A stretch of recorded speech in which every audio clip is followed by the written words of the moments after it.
Engagement numéro 7. Évaluer avec sérieux les politiques publiques.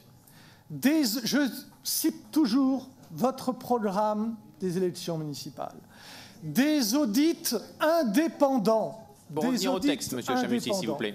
Seront engagés afin d'éclairer l'état financier de GEG, de la compagnie de chauffage, d'Alpexpo, du Stade des Alpes, du Palais des Sports et de mesurer leur nécessaire évolution. Point d'audit indépendant, évidemment, des décisions en petit comité et dont personne ne peut objectivement évaluer les conséquences, dont chacun mesure pourtant à quel point elles sont négatives. Des audits indépendants, donc, vous vous y étiez engagé, vous avez trahi cet engagement. Engagement numéro 49, améliorer le stationnement des résidents. Ce diagnostic permettra d'améliorer le stationnement des résidents. Des parkings gratuits seront développés en périphérie. Nous réunirons les acteurs économiques et les unions de commerçants, les associations environnementales et d'usagers des transports, les unions de quartier et les conseils citoyens afin d'établir un diagnostic partagé sur l'état du stationnement à Grenoble. Ce diagnostic permettra d'identifier les solutions qui seront soumises à consultation. Et des hausses de tarifs sans aucune concertation pour prendre dans la poche des Grenoblois 2,4 millions d'euros. Avez-vous, monsieur le maire, le sentiment de respecter l'engagement numéro 49? Engagement numéro 71, rénover l'action sociale. Le budget consacré à l'allocation municipale d'habitation sera revu à la hausse pour élargir les publics visés. Revu à la hausse. Dans votre plan, vous supprimez l'allocation municipale d'habitation. Alors, Éric Piolle, je vous pose la question. Supprimer l'allocation municipale d'habitation, est-ce respecter l'engagement 71 qui visait à revoir à la hausse les moyens de l'allocation municipale d'habitation?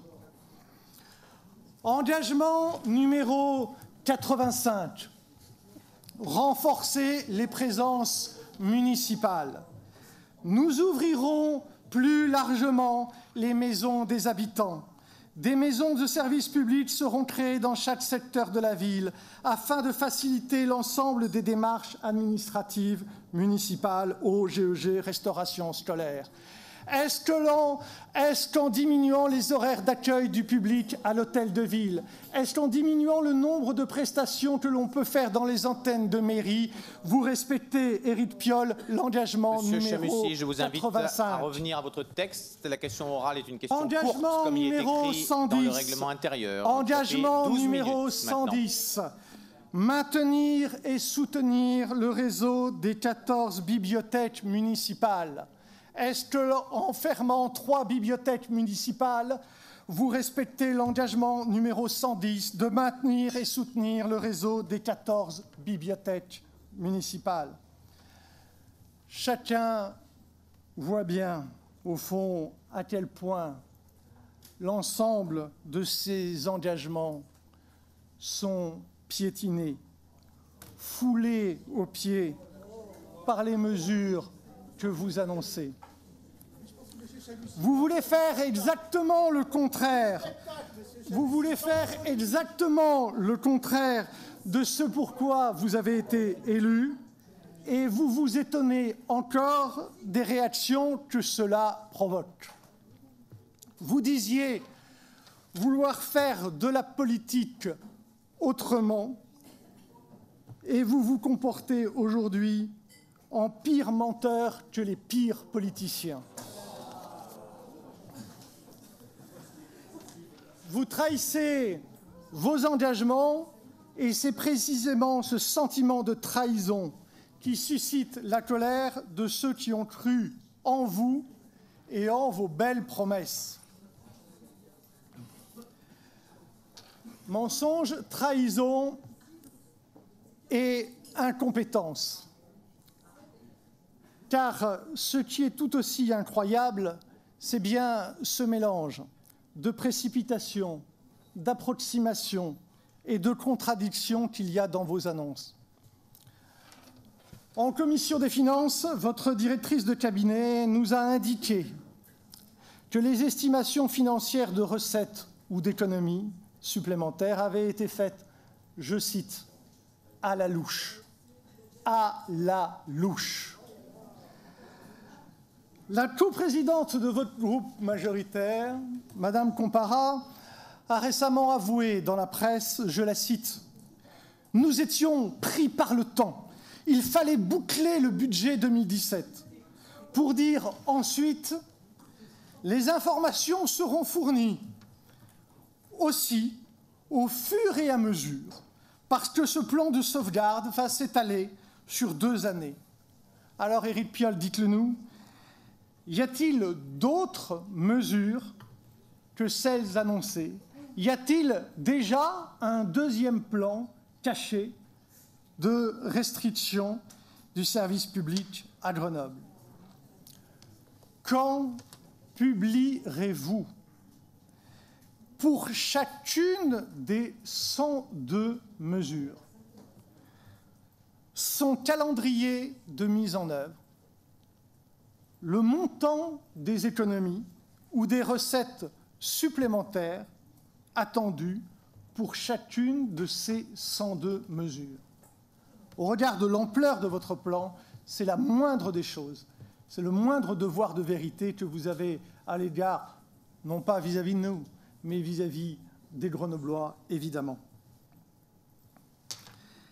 Des oppositions s'expriment sur tous les bords politiques.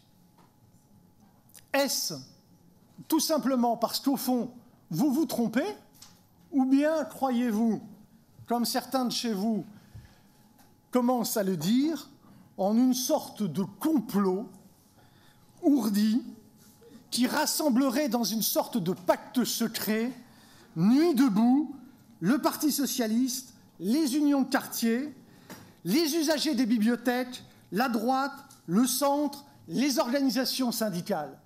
Quel est votre point de vue sur cette question, tant certains dans votre majorité donnent le sentiment de croire en une sorte de complot?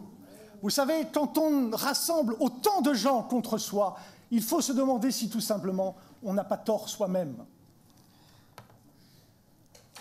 Vous dénoncez tous les jours, matin, midi et soir, le passage en force du gouvernement sur la loi travail. Et vous, que faites-vous face à la colère exprimée par les Grenoblois? Avec qui dialoguez-vous? Avec qui concertez-vous les décisions que vous avez prises? N'est-ce pas, en organisant encore ce soir, jour de deuil national, un conseil municipal, une manière de passer en force, comme vous le dénoncez dans d'autres circonstances? Vous avez une obligation démocratique, celle de donner la parole aux Grenoblois.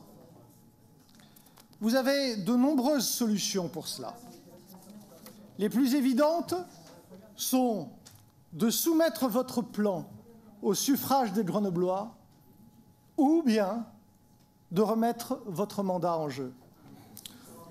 En toute hypothèse, face à la situation de blocage que chacun constate, il est de votre responsabilité de prendre une initiative pour renouer les fils du dialogue et apaiser les tensions qui s'expriment dans la ville. Ce n'est pas pour vous une option, c'est votre devoir de maire de Grenoble.